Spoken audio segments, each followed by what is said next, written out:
Notre famille a grandi dans le désert montagneux du sud de l'Utah. La pluie y est rare et chacun nourrit l'espoir qu'il y en aura suffisamment pour que l'on puisse supporter la chaleur de l'été à venir.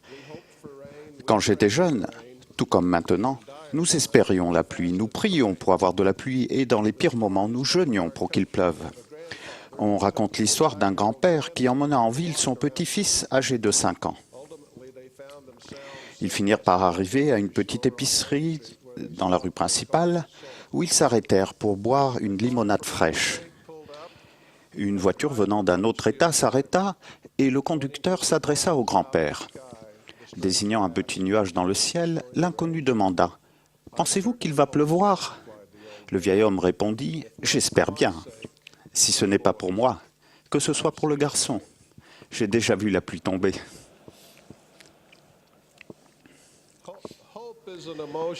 L'espérance est une émotion qui enrichit notre vie quotidienne.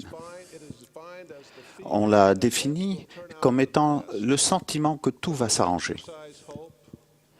Quand nous espérons, nous regardons vers l'avenir avec un désir et une confiance raisonnables.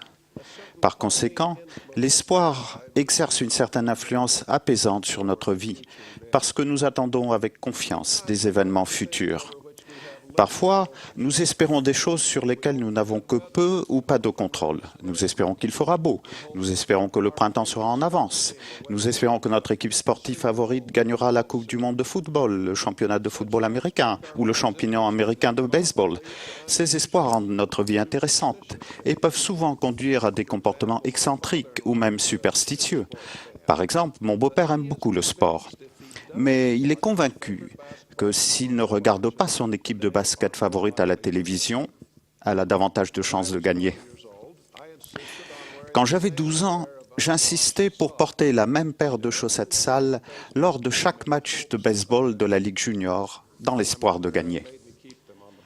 Ma mère me les faisait mettre dans la véranda, derrière la maison.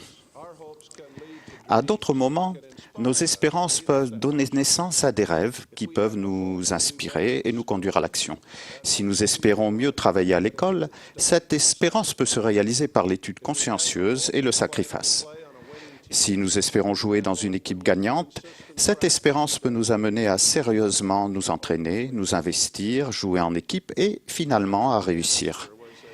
Roger Bannister était un étudiant en médecine anglais qui avait une espérance ambitieuse. Il voulait être le premier homme à réussir à courir le 1000 en moins de 4 minutes. Pendant la majeure partie de la première moitié du XXe siècle, les fans d'athlétisme ont attendu avec impatience le jour où le record des 4 minutes serait battu. Au cours des années, beaucoup de coureurs remarquables s'en sont approchés sans l'atteindre.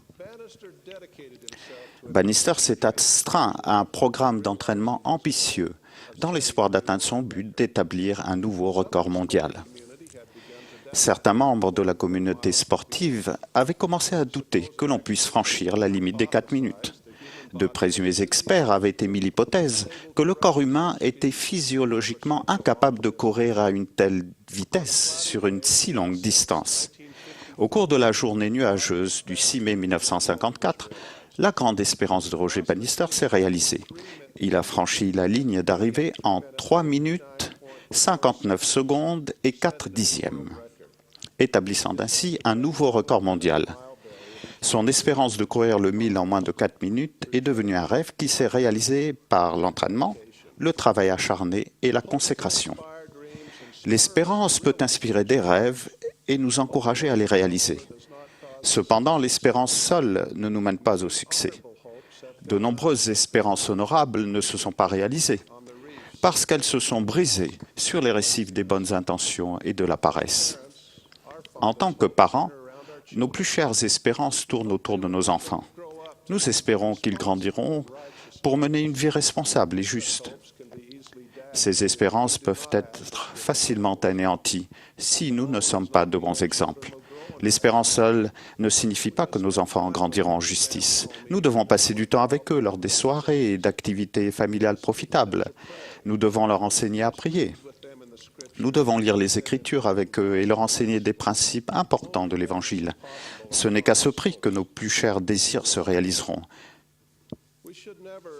Nous ne devons jamais laisser le désespoir remplacer l'espérance. L'apôtre Paul a écrit que nous devons labourer avec espérance. L'espérance enrichit notre vie et nous aide à nous réjouir de voir arriver l'avenir. Que nous labourions dans un champ pour planter ou que nous labourions dans la vie, il est impératif que nous, saints des derniers jours, nous ayons l'espérance dans l'évangile de Jésus-Christ. L'espérance est le désir de ses disciples d'acquérir le salut éternel grâce à l'expiation du Sauveur. C'est vraiment l'espérance que nous devons tous avoir. C'est ce qui nous distingue du reste du monde. Pierre a exhorté les premiers disciples du Christ à être toujours prêts à se défendre, avec douceur et respect, devant quiconque leur demanderait raison de l'espérance qui était en eux. Notre espérance en l'expiation nous donne le pouvoir d'une perspective éternelle. Cette perspective nous permet de regarder au-delà du quotidien vers la promesse des éternités futures. Nous ne sommes pas obligés de nous laisser piéger par les limites étroites des attentes capricieuses de la société. Nous sommes libres de nous réjouir à l'idée d'atteindre la gloire céleste, scellée à notre famille et à nos êtres chers. Dans l'Évangile, l'espérance est presque toujours liée à la foi et à la charité. Dieter F. Uchtdorf a enseigné « L'espérance, la foi et la charité sont les trois pieds d'un tabouret. À elles trois, elles stabilisent notre vie, même si nous nous trouvons parfois sur un sol rugueux ou inégal. » Dans le dernier chapitre du livre de Mormon, Moroni écrit « C'est pourquoi il faut qu'il y ait la foi. Et s'il faut qu'il y ait la foi, il faut aussi qu'il y ait l'espérance. Et s'il faut qu'il y ait l'espérance, il faut aussi qu'il y ait la charité. Et si vous n'avez pas la charité, vous ne pouvez en aucune façon être sauvés dans le royaume de Dieu. Et vous ne pouvez pas non plus être sauvés dans le royaume de Dieu si vous n'avez pas la foi. Et vous ne le pouvez pas non plus si vous n'avez pas l'espérance. » Russell M. Nelson enseigne « La foi puise ses racines en Jésus-Christ. L'espérance a l'expiation pour fondement. La charité se manifeste dans l'amour pur du Christ. Ces trois attributs sont entrelacés comme les brins d'un câble et peuvent ne pas toujours se distinguer les uns des autres avec précision. Ensemble, ils nous rattachent au royaume céleste. À la fin de ses annales, quand Néphi a prophétisé sur Jésus-Christ, il a écrit « C'est pourquoi vous devez marcher résolument avec constance dans le Christ, ayant une espérance d'une pureté parfaite et l'amour de Dieu et de tous les hommes. » Cette espérance d'une pureté parfaite dont parle Néphi est l'espérance en l'expiation, qui est le salut éternel que le sacrifice de notre Sauveur a rendu possible. Cette espérance a amené tout au long de l'histoire des hommes et des femmes à faire des choses remarquables. Les apôtres de jadis ont parcouru la terre en témoignant de lui, et ils ont finalement donné leur vie à son service. Dans cette dispensation, beaucoup des premiers membres de l'Église sont partis de chez eux, le cœur plein d'espérance et de foi, et ont traversé les grandes plaines pour rejoindre la vallée du lac Salé. En 1851, Mary Murray Murdoch entra dans l'Église en Écosse, alors qu'elle était veuve et avait 67 ans. Petite femme d'1,40 m, qui pesait à peine 41 kilos, elle eut 8 enfants, dont 6 vécurent jusqu'à l'âge adulte. En raison de sa taille, ses enfants et ses petits-enfants l'appelaient affectueusement « petite grand-mère ». Son fils, John Murdoch, devint aussi membre de l'Église avec sa femme et ses 2 enfants et émigra en Utah en 1852. 4 ans plus tard, John envoya à sa mère les fonds nécessaires pour qu'elle puisse rejoindre sa famille à Salt Lake City.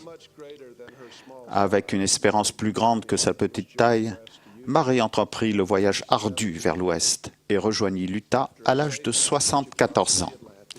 Après avoir traversé l'Atlantique sans encombre, elle finit par rejoindre le malheureux convoi de charrettes à bras Martin. Le 28 juillet, ces pionniers commencèrent leur voyage vers l'ouest. On connaît bien les souffrances des membres de ce convoi. Près d'un quart des 575 membres du groupe mourut avant d'arriver en Utah. Davantage auraient péri si une équipe de secours organisée par Brigham Young n'était pas venue avec des chariots et des vivres à la rencontre des saints échoués et bloqués dans la neige. Mary Murdock décéda le 2 octobre 1856 près de Chimney Rock, au Nebraska. Elle y avait succombé à la fatigue, au froid et aux privations du voyage. Son corps frêle ne put tout simplement pas résister aux privations physiques que les saints rencontraient. Tandis qu'elle se raccrochait à la vie, ses pensées se tournèrent vers sa famille en Utah. Les derniers mots de cette fidèle pionnière furent « Dites à John que je suis morte, le visage tourné vers Sion ». Mary Murray Murdock incarne l'espérance et la foi de tant des premiers pionniers qui ont entrepris le courageux voyage vers l'Ouest. Les voyages spirituels d'aujourd'hui requièrent tout autant d'espérance et de foi que ceux des premiers pionniers. Nos difficultés peuvent être différentes, mais les luttes sont tout aussi grandes. Je prie pour que nos espérances nous conduisent à l'accomplissement de nos rêves justes. Je prie particulièrement pour que notre espérance en l'expiation fortifie notre foi et notre charité et nous donne la perspective éternelle de notre vie future.